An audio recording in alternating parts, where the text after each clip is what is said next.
que le ramadan n'est pas lié à la religion musulmane? Je pose la question, c'est tout.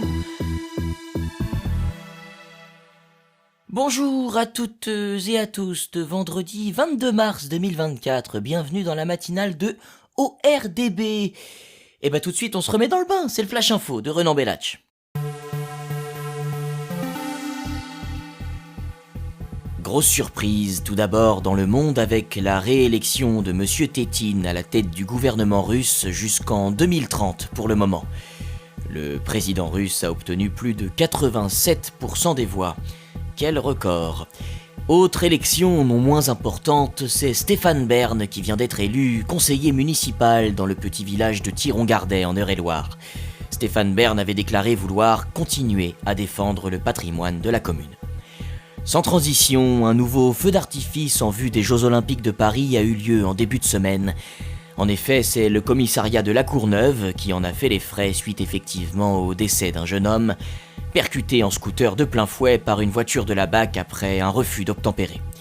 Monsieur Poutou, dont on aurait pu s'épargner le commentaire, a salué, je cite, « un joli feu d'artifice », comme quoi les politiciens les plus proches du peuple, eux aussi, feraient mieux de temps en temps de se taire.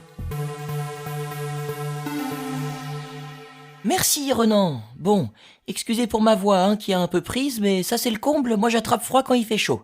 Allez, place à l'invité du jour.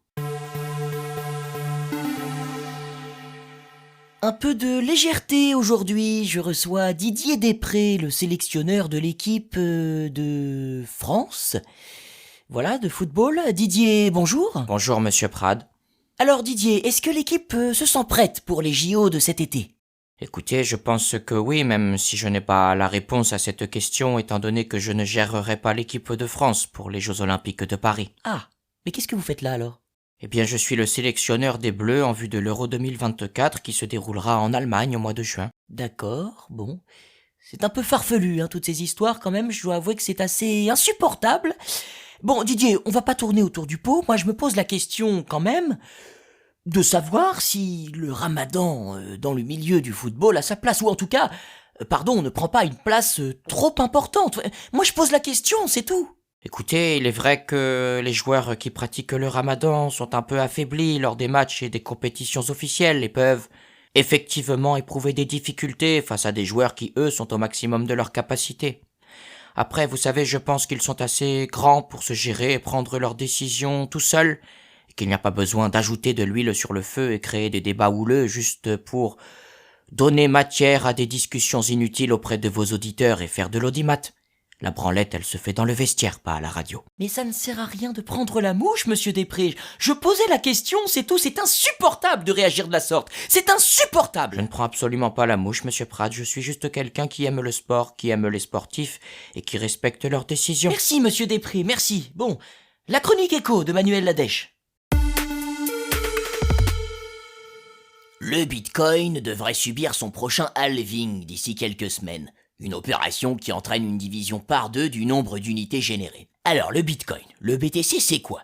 C'est une des nombreuses crypto-monnaies, une devise numérique créée en 2009 a priori par un certain Satoshi Nakamoto.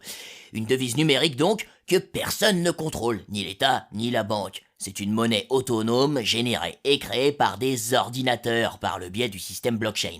Pas de pièces, pas de billets, tout est dématérialisé. Attention, le nombre de BTC étant limité. Vous me voyez venir.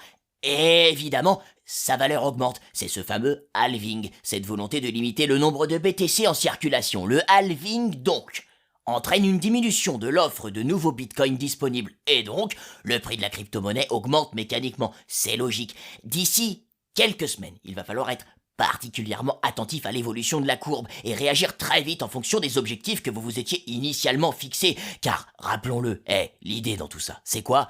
C'est de se faire de la thune. Merci Manu et vive le capitalisme. Bon la semaine prochaine.